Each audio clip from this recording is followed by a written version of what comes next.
Hello guys, welcome to another video.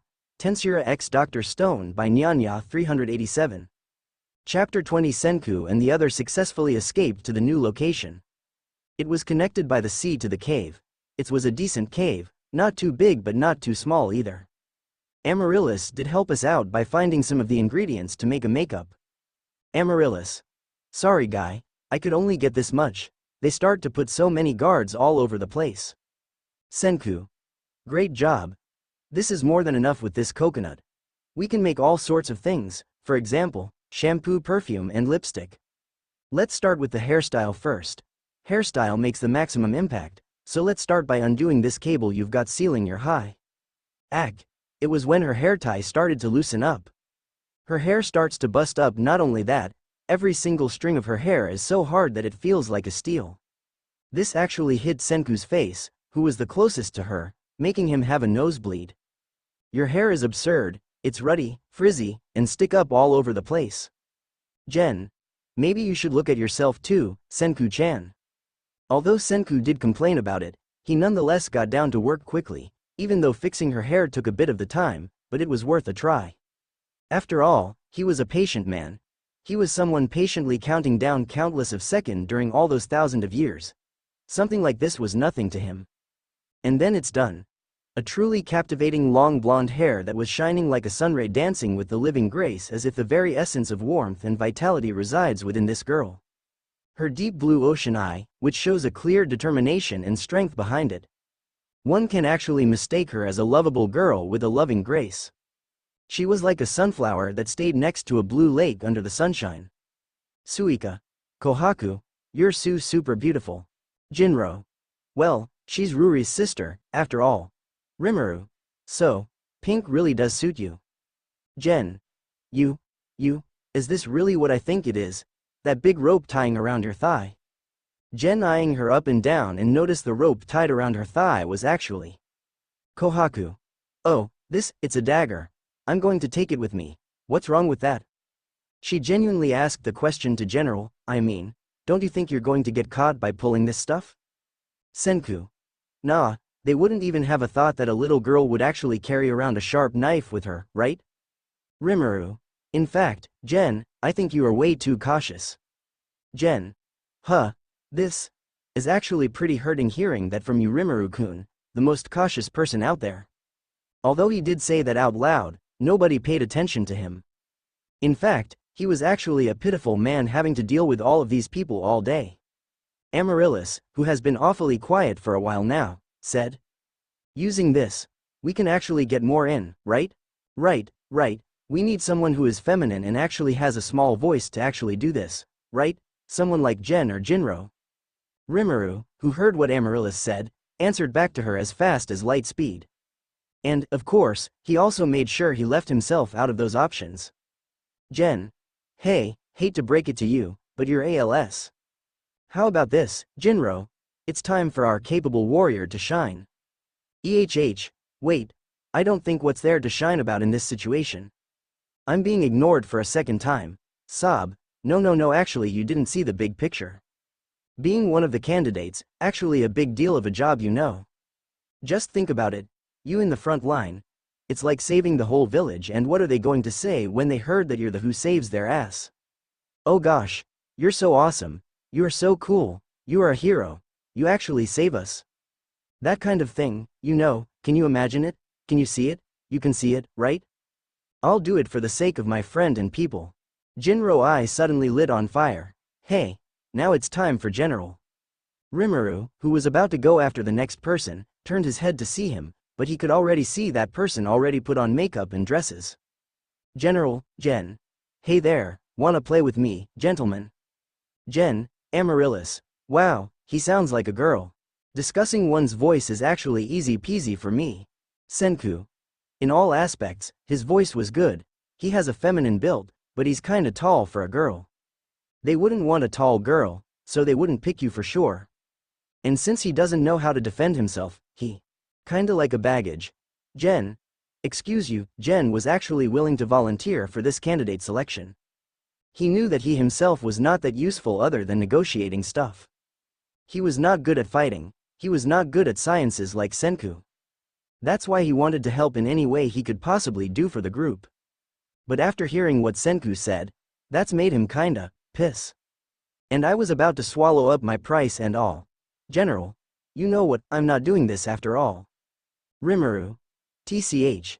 And I was thinking I could see you do something funny for a while, but oh well. The next day. The day for the beauty selection for the palace is here. Line up ladies, the most beautiful among you will be chosen for the harems and become the master property. You must remember it is an honor to serve the master. Maz. It's finally here, the day to select the harems.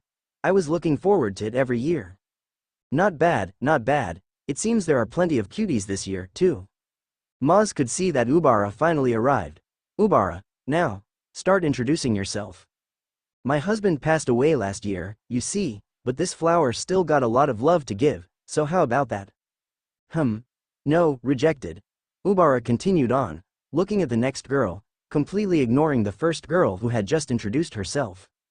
And what about you, you quite a cutie, but sir, I already married. Please, sir, don't take her away, we only just married a few days ago. Ubara.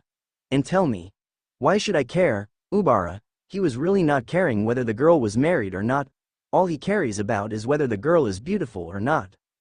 Next, my name is Amaryllis. I'm sorry, I get nervous around a big, strong man and being part of the selection process. Make me feel kind of nervous, but I will do my best. Selected, what a terrifying transformation. Kohaku thought to herself, so I'm next, let's see what was General tells me again? It is seriously beyond your ability to imitate dear Amaryllis' cutesy act, right? Then you might as well try to put on the excitable, hyperactive sort of character. Excitable, here we go. My name is Kohaku. If it's a fighter, you need, wait, I can't say that. They say I got a lot of energy to burn, that's my thing, apparently. While saying that, she made a thumbs up post for Ubara. Meanwhile, Ubara didn't know whether he should reject this girl or select this girl. It was a tough choice to make. Well, she's at least easy on the eye, you see, these old eyes of mine always appreciate a woman with curves. Saying that, Ubara reached out his hand closer to her. It was very close to her chest. You need to swallow it up, Kohaku. Although she did tell herself like that, she reminded herself not to do anything reckless or any action that could ruin the mission. But her body didn't listen to her, it was like an instinct that she built up to protect herself from all those years. Her hand also made contact with Ubara. She was trying to flip that guy over as an instinct told her to do. But, whoosh! A sound of a rushing spear came between them. Kohaku stared at him. Mos, one of the strongest. Ubara. Ouch!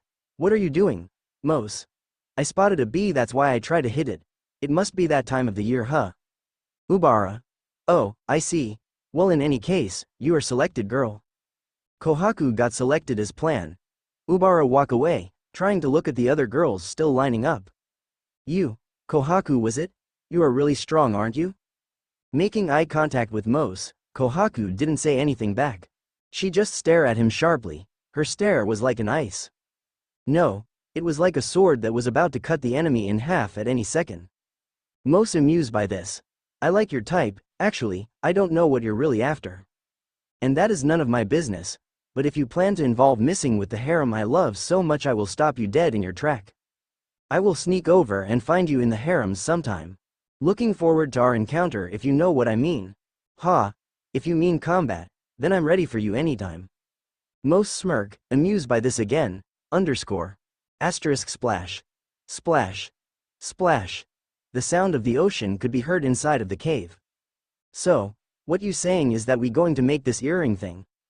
Jen asked. Yeah, that's right. We need a mean to communicate in some way. Senku answered. Soyuz. So they going to hear what we said through that thing? Jen. That's right, Soyuz-kun. Suika. Woo, thing are just getting cooler and cooler. Jen. Speaking about cool, you are also cool yourself, pretty impressive, Suika-chan. What do you mean, General? What I mean is, despite all the chaos back then, you actually know, we needed the lab the most, and you also successfully deliver it to us. I don't quite get what you're getting at. Didn't Kohaku the one shouted for us to take the lab out? Suika tilted her head, confused by this. Gen also titled his head, confused by this. What do you mean? I don't quite get it, Gen asked Suika. It was when I hide in the ship. I was so scared I didn't even dare to move a single inch, and then I heard Kohaku shouted. I need the lap. Or something like that. Suika answered him like everything is natural. Hey. Why are you silent all of a sudden, General? She waved her hand at him. Gen looked into an empty space. He then mumbled. But, she didn't shout, nor say anything back then. What was that? I didn't heard you, Suika asked General. It is nothing, no worry. Hey Suika-chan, how about you go and help our dear Soyuz-kun? Okay. She ran off. Then General, who left alone, looked at Senku direction. Senku, who approached him, asked, what with that look on your face?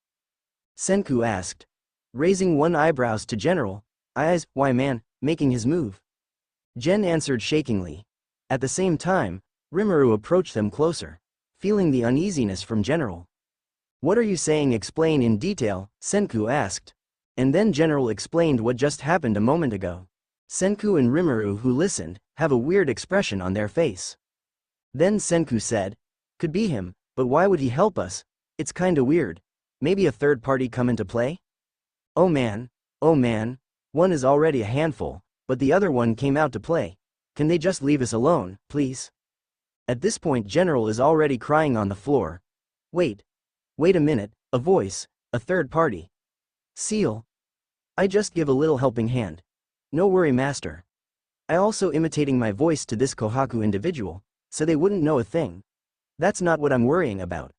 Then, you completely scaring the poor kid right now. Oh, let's just completely ignore this. At time like this, it's time to bust out my secret move. It's the less than I don't know anything, greater